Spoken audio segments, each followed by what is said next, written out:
Second question इसका 1/3 की घात 3 का घात 7। तो कोई भी संख्या x/y की घात n में है तो x के घात n बटे y की घात n हो जाता है। घातांक दोनों में लग जाते हैं, अंश में भी और हर में भी। 1 की घात 7 को लिखने की जरूरत नहीं है, उसका मान 1 ही होगा। हर में 3 का घात 3 पूरे का घात 7 लिखना है और इस तरह इसका मान आ जाएगा 1/3 की घात 21, क्योंकि 1 की घात m पूरे का घात n के रूप में है, 3 की घात 3 पूरे का घात 7 और 3 से 21। इस तरह से 1/3 का घात 21 आंसर। तीसरा प्रश्न है 11 का घात 1/2 बटे 11 का घात 1/4। 1 की घात m बटे 1 का घात n बराबर 1 का घात m ऋण n। सर्व संख्या का उपयोग करेंगे यहाँ पर, तो आंसर आ जाएगा 11 का घात अंश की घात में हर के घात को घटा देंगे, 1/2 ऋण 1/4। तो 11 का घात आ जाएगा 4 ऋण 2/8।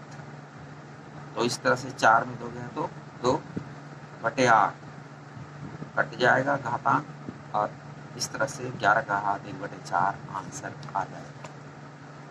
इसका अंतिम प्रश्न है 7 के घात 1/2 गुणित 8 के घात 1/2। 1 का घात m डॉट b के घात m के रूप में। घातांक यहाँ पर समान है, आधार अलग है, तो दोनों आधार गुणा हो जाएंगे और घातांक वही रहेगा। इस तरह से 7 गुणा 8 7.8 लिखा है। 7 गुणा 8 पूरे का घात क्या हो जाएगा 1/2। 7 8 56 का घात 1/2। जब भी 1/2 घात आता है तो इसको वर्गमूल के रूप में लिख देते हैं और वर्गमूल 56 में 56 का हम यहाँ पर गुणनखंड करेंगे तो 2 गुणित 2 गुणित 2 गुणित 7 गुणित 1 वर्गमूल के रूप में आता है।